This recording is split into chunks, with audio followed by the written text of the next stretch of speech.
La kwanza kabisa tumshukuru Mwenyezi Mungu kwa siku ya leo kwa kutufanya tuwe hai na kuendelea kushuhudia tunayoshuhudia.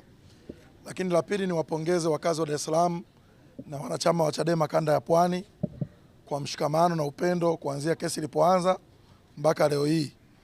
Kwa kweli kitu mnachokifanya kumpa joto mwenyekiti ni kizuri sana.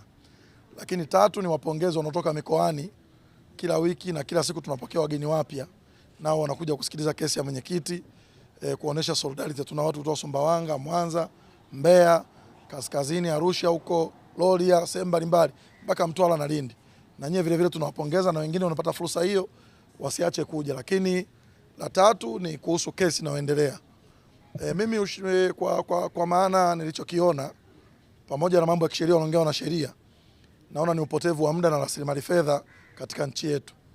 Leo nimesikitishwa sana na kuona afisa wa jeshi la polisi mwenye nyota 2 ameulizwa maswali matatu kuhusu PGO na yote amesema hajui. Na huyo ni afisa manake wa ngazi ya juu mwenye nyota 2, sio V, nyota 2, ASP wa polisi. Anasema hajui. Lakini la pili nilolishangaa kwa shahidi wa kwanza ambaye ni polisi, amesaini maelezo yake na amenukuu kifungu kwamba maelezo yale ameandika chini ya kifungu namba 10 B 3B. Na kifungu hiko chenyewe ameulizwa makani amesema hakijui. Ameomba apewe sheria akinukuu au ajikumbushe, hawezi kusoma.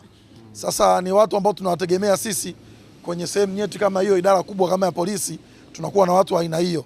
Kwa tunachokiona hapa, kufungua kesi ni rahisi, kudhibitisha kesi sio jambo rahisi. Kwa hiyo wenzetu wa polisi walifungua kesi, ila kudhibitisha kesi hapa inawadhalilisha na ni fedhea. Sasa kitu hiki baada ya kuona vituko hivi ndo tunajiridhisha sisi kama viongozi. Moja ni upotevu wa muda. Sisi watu wote hapa Mahakama Kuu kila siku ya kesi ya Lissu askari wanaokopa hapo si chini ya 300. Tupige hesabu ya posho, magari wanaokuja kuwaleta hapa zaidi ya magari 20. Magari ya magereza na yenyewe magari 10, magari 30. Piga hesabu ya mafuta, posho ya askari wote na wanatakiwa kula asubuhi, mchana na jioni. Lakini vile vile majaji, watumishi wa mahakama na sisi hapa na nyinyi waandishi tangu asubuhi mpo hapa. Tukipiga tu hii gharama ya shughuli yote inayoendelea hapa, utagundua kwa siku hapa kuna rasilimali kubwa sana ya fedha inayopotea, lakini vile vile rasilimali ya muda kubwa inayopotea. Hao askari sasa hivi wangeweza kudhibiti vibaka huko mitaani. Kama hakuna vibaka wangeweza kuelimisha watu kuhusu ulinzi shirikishi. Kama hakuna jambo hilo wangeweza kufanya shughuli nyingine yoyote ya maendeleo kwenye nchi yetu, lakini tunashinda nao asubuhi mpaka jioni.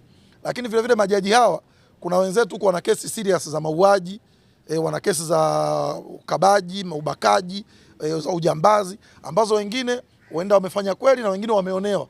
Muda huu wanaotumia kwa Lissu kwa kesi ambayo haina msingi wala kichwa wala miguu, wangeweza kwenda kusikiliza kesi za robbery, kesi za ubakaji na kesi zingine kwenye nchi yetu. Wangeokoa rasilimali na wangetendea watu wengine hivi. Lakini imagine jopo la majaji watatu tunashinda nao asubuhi mpaka jioni kwa kesi inayoendelea ambayo sisi watu wote tukisikiliza, watu wazima hapa ambao tukisikiliza ile kesi tunagundua ni kituko. Kwa hiyo ni kuchezea rasilimali za nchi, ni kuchezea ofisi ya nchi. Zamani mimi nikiwa mdogo, Mahakama Kuu hapa sisi ambao tumezaliwa Dar es Salaam, ulikuwa ukipita hapa Mahakama Kuu unapita kule unaona ni sehemu takatifu. Yaani kama tunavyoheshimu msikiti na kanisa, tulikuwa tunaheshimu Mahakama Kuu. Imagine leo tuko ndani ya jengo la Mahakama Kuu, kuna vituko. Kesi imefunguliwa ya kituko, mashahidi wa vituko, ushahidi ni kituko. Mpaka amefika stage wenyewe hata waendesha mashtaka wenyewe wanaogopa hata kuuliza maswali mashahidi wao kwa sababu wanaamini ndio watajikoroga zaidi. Sasa ule utukufu wa mahakama unapotea kwa sababu ya vituko vinavyoendelea mahakamani. Sisi ushauri wetu kwa nchi, kuokoa rasilimali fedha, muda na rasilimali watu. Kesi hii haina maslahi kwa nchi yetu na kwa fedha zetu ambao vuje jasho.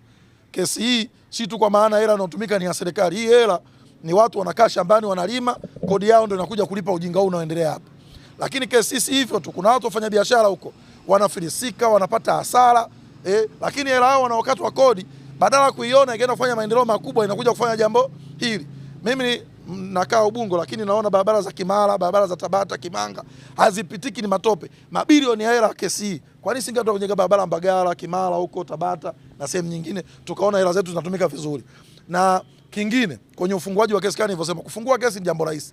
Kudhibitisha kesi sio mchezo. Viongozi wetu wanadanganywa sana. Viongozi wa juu huko DPP anadanganywa na watu wa chini. Wema polisi huko wanadanganyana. Hivi kinachoendelea mahakamani wanakiona au wanakisikia? Mimi imani yangu kama wakipoteza muda hata kumtuma tu shushu wao wa serikali, haja asikilize siku moja tu ushahidi unaotolewa hapa, kesho yake hawezi kubali kesi iendelee. kwa sababu kwanza inaondoa hata ile heshima ya taasisi za serikali. Zamani kumuona polisi anatoa ushahidi wa uongo, kwanza huwezi kusema polisi ni muongo. Sasa hivi kama anakuja macho makavu na anatoa ushahidi, wewe mwenyewe unaona kabisa huyu amebanwa na pale amesema ni uongo, anaondoa hiyo heshima ya kuonekana mtu anafanya kazi jeshi la polisi ni taasisi inayoaminika. Lakini vile vile na majaji, haya mazoea tu, majaji wanasikiliza uongo wa swali asubuhi, wanafanya wananchi watashindwa kuogopa hizi mahakama, kuona kwamba ni mahakama anaweza kupeleka kesi ya kituko. Mtu anaogopa kufungua kesi yake kwa sababu tu akiamini ushahidi ni mdogo au kesi haina maslahi. Sasa kama unaona kesi inasikilizwa, hata wewe kesi yako ya kuku unaweza kwenda mahakama kuu. Kama wanasikiza kesi gani haiwezi kufika hapa. Kwa hiyo mimi kwa maslahi ya nchi nasema kesi haina maslahi wala msingi wote kwa nchi yetu, haipaswi kuendelea hata kwa dakika 20. Na kwa ushahidi huu wanazidi kujidhalilisha na kudhalilisha nchi yetu.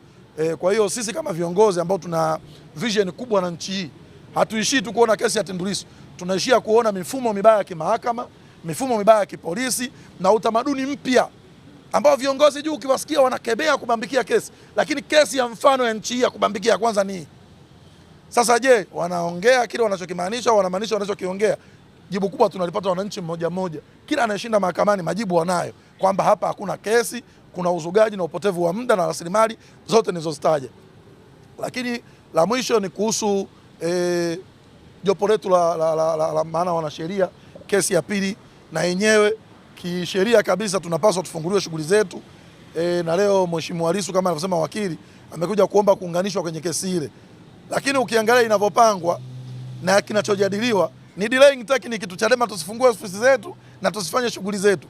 Kwa hiyo huwezi kuona kabisa kwamba kuna jambo serious, jambo liko mahakamani na kama inazingatia kwamba watu fulani wamesimamishwa shughuli zao na wazingatiwe haki yao. Lakini jambo hili aliwapi faida CCM kwa kufikiri kwamba wakifungia Chadema uko nje wanafanya shughuli.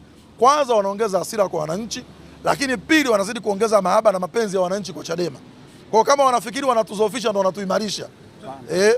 Kwa sababu mtu yoyote, hata kama mimi ningekuwa ni mvivu, leo mtu yoyote anajua Chadema haifanyi kazi kwa sababu imezuiwa na mifumo hii ya kimahakama kwa kushirikiana na mifumo ya kiserikali.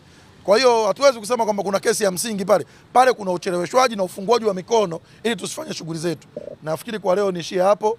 Viongozi wetu wengine walikuwa nao asubuhi wameenda kwenye shughuli zingine huko zote kupigania kesi yetu na chama chetu. Kwa sisi ambao tumebaki mpaka mwisho tunawakaribisha tena siku nyingine ya kesho. Karibuni sana, Mwenyezi Mungu awabariki. Amen.